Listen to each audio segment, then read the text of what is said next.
Hello friends, welcome to my channel Sheetal's kitchen Gujarati. આશા રાખું છું કે તમે બધા જ મજામાં હશો.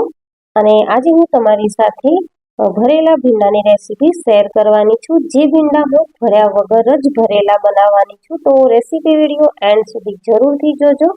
અને જો ચેનલ પર નવા આવ્યા હો તો ચેનલને સબસ્ક્રાઇબ જરૂરથી કરજો. એકદમ સરળ રીત હું તમને આજે બતાવીશ, જેનાથી તમે ભીંડાને ભરવાની ઝંઝટ વગર પણ ભરેલા ભીંડા ખાઈ શકશો. ભરેલા ભીંડા બનાવવા માટે આપણે કડાઈમાં 2 મોટી ચમચી જેટલું તેલ ઉમેરી લીધું છે. તેલ અને ભીંડાને છે તે મેં નાના ભીંડાને આ રીતે વચ્ચેથી એક જ કટ લગાવી અને 2 સ્લાઇસમાં કટ કરી લીધા છે. ભરેલા ભીંડાનું શાક બનાવવા માટે આપણે મીડિયમ નાના અને કૂણા એવા ભીંડા લેવાના છે. તેલ ગરમ થઈ ગયું છે તો તેમાં ચપટી જેટલી હિંગ ઉમેરી અને ભીંડાની સ્લાઇસને ઉમેરી લઈશું. ભીંડાની સ્લાઇસને તેલમાં સાતળી લેવાની છે. ત્યારબાદ આપણે અડધી ચમચી જેટલી હળદર અને સ્વાદ પ્રમાણે મીઠું ઉમેરીશું. તો આ રીતે આપણે ભીંડામાં મીઠું અને હળદર સિવાય અત્યારે બીજો કોઈ જ મસાલો કરવાનો નથી. અને ભીંડાને એકદમ સ્લો ફ્લેમ ઉપર 5 થી 7 મિનિટ જેવું બફાવા દેવાના છે. જ્યાં સુધી ભીંડા બફાય છે ત્યાં સુધી આપણે ભરેલા ભીંડાનો મસાલો બનાવી લઈશું. મસાલો બનાવવા માટે અહીંયા મેં 3 મોટી ચમચી સિંગદાણા અને 2 ચમચી જેટલા તલને શેકીને લઈ લીધા છે.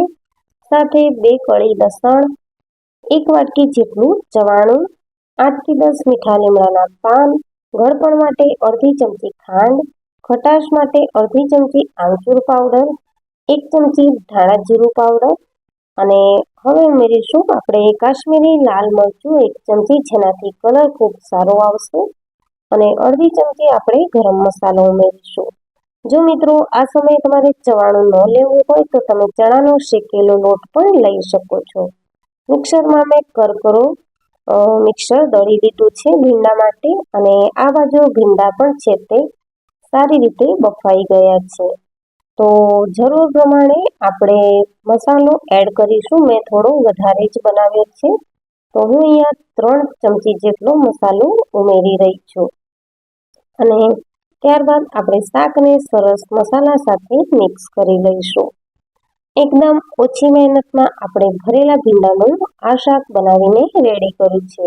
થોડો મસાલો મને ઓછો લાગ્યો તો મેં 1.5 ચમચી જેટલો મસાલો ઉપરથી ઉમેરી લીધો છે. અને આ રીતે બનાવેલા ભીંડાનું શાક છે તે ખૂબ જ ટેસ્ટી લાગે છે અને મહેનત પણ ઓછી લાગે છે. તો રેડી છે આપણા ભરવાની ઝંઝટ વગર બનાવેલું ભરેલા ભીંડાનું શાક. તો તેને સર્વિંગ પ્લેટમાં લઈ લઈશું.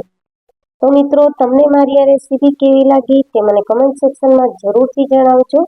અને જો રેસીપી વિડીયો ગમ્યો હોય તો વિડીયોને લાઈક કરજો, શેર કરજો અને મારા ચેનલને સબસ્ક્રાઇબ જરૂરથી કરજો. આવી નવી રેસીપીઓ માટે બેલ આઇકન બટનને પ્રેસ કરજો. Thank you for watching. Thank you.